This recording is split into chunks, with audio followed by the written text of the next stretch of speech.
This is NORC Discussions. I'm Matt Marco, and I got Gary Kutsobus with me from Unlock, Michigan. Welcome, Gary, to NORC Discussions. Thank you for having me. Good to see you.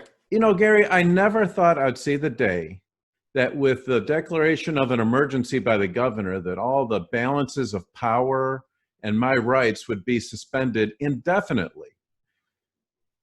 Yeah. And from what I understand is that you and your organization is trying to correct that problem. Yeah, we want to make sure that we put the checks and balances back in government, especially in light of, what's been going on here in the state. We feel like the hundreds of emergency declarations, not emergency declarations, but the executive decrees that come out with the governor with no accountability from your elected representatives or no input. It needs to end. There's a lot that the legislature can do to help Michigan and Michiganders, and we want to make sure that they get their say.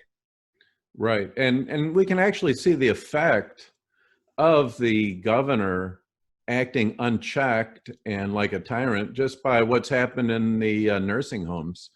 That without really any study, without any legislative oversight, her decrees have put infected people back into nursing homes, and that's really been the cause of a lot of, maybe 40% of the deaths from the coronavirus from this. Maybe if the legislature had oversight, there would have been hearings, there would have been a much better way to prevent that from happening. Yeah, it's a tragic what's been happening to our elderly, those that we care about, those that are in assisted living facilities, and yeah, I think you're right. I think with proper oversight, this could have been mitigated, or if not outright prevented. And one thing that really amazed me was, rather than creating a task force on how best to handle the most vulnerable, which would have been our senior citizens, the ones that were in assisted living, she creates a task force on racial disparities, which didn't seem to really be a major part of the problem. And she ignored the senior citizen issue, which caused most of the deaths. Yeah, and unfortunately, she's made the senior citizen issue political. Saying that the reason that we're looking into it is because the reason the legislature wants to do hearings is because they want to do damage to the governor, which is completely ridiculous. The reason that we want to do hearings about it is to find out why these senior citizens were put in harm's way.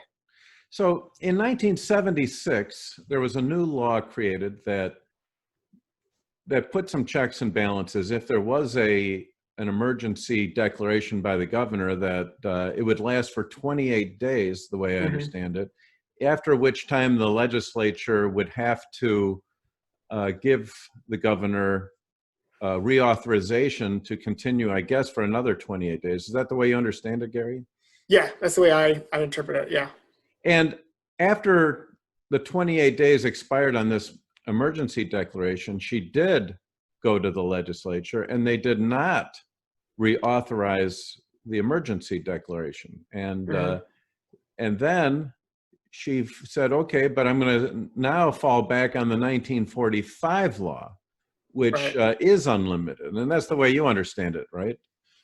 Yeah, Okay. That's the way, yeah.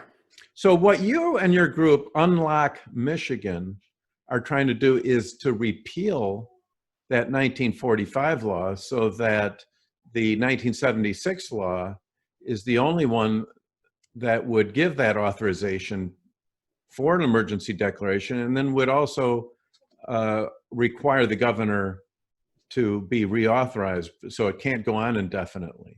Correct. Okay. Yep. Very good. So it's a noble thing. And Gary, from what I understand, and you can reiterate, is that in Michigan, citizens can initiate this type of a petition, in which case, if you collect enough signatures within the right amount of time, and then the legislature passes that, it becomes law without the governor's signature, correct? That is correct. Yep. And how many signatures do you need to collect in what period of time? The law requires a minimum of 340,000 plus signatures collected within a 180-day period from when the first signature is collected. Okay, and you just started, was it July 1st?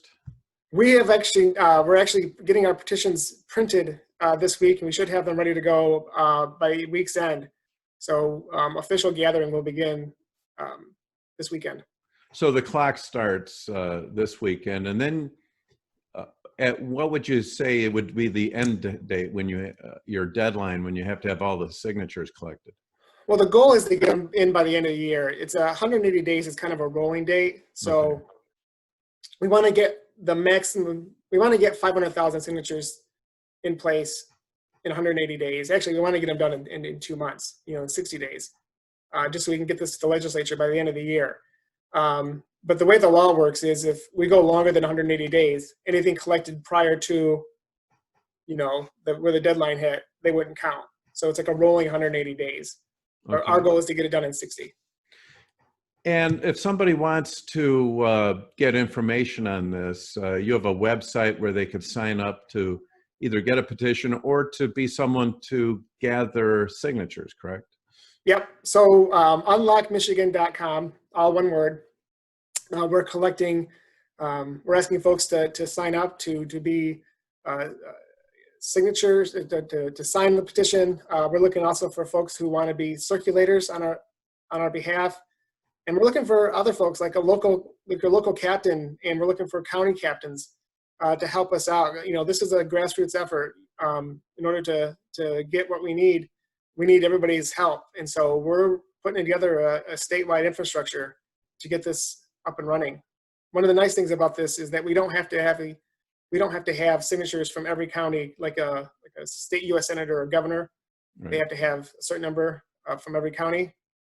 We don't need that, but we still want to get representation in all 83 counties. So you could get everything you need just from southeastern Michigan if that's where they came from. It doesn't have to be. Yeah, we'd rather get it from the entire state, but yeah, technically, yes. And I'd like to say that I've invited you, and you're going to be at the NORC Freedom Picnic on July 18th, and that will become a signing event for you as well. So people can come to that and sign the petition and maybe get more information if they want to be a petition gatherer. Yeah. Be more than happy to collect signatures and to discuss with people what our mission is. Now, let me ask you also, there was another petition going around called the Restore Michigan Initiative, and I did talk to that person. It was in a previous NORC discussions. Mm-hmm. And from what I saw, that was a constitutional amendment and much more complicated and in depth than what you guys are trying to do. Yeah, and she had a higher threshold for signatures than what we need. Being a constitutional amendment, which she's correct. And hers goes way beyond just these emergency powers. Yes, from what I understand, it was had a long list of changes to be made to the Constitution. And from what you understand, also, if somebody had signed that petition, they can still sign the Unlock Michigan petition. Oh yeah, yep. Very good. Well, we will. I will put the website up on the screen here, and definitely as a citizen of Michigan, I definitely do appreciate what you guys are doing. I know it's a big effort. It's a lot of work, and thank you for doing that, Gary. We'll put your information up. Is there any final word you'd like people to know? For folks in Southeast Michigan, if they want to get more information, I'm more than happy to discuss with it. My email is Gary at Templar Baker, so it's GARY at TEMPLARBAKER.com, or they can give me a call at 248-629-0631. Gary, thank you very much, and for putting your time and effort into this. And thanks for joining me. Thanks for the invite. Thanks for your invite and help me spread the word. I really appreciate it. Will do, Gary. Thank you again.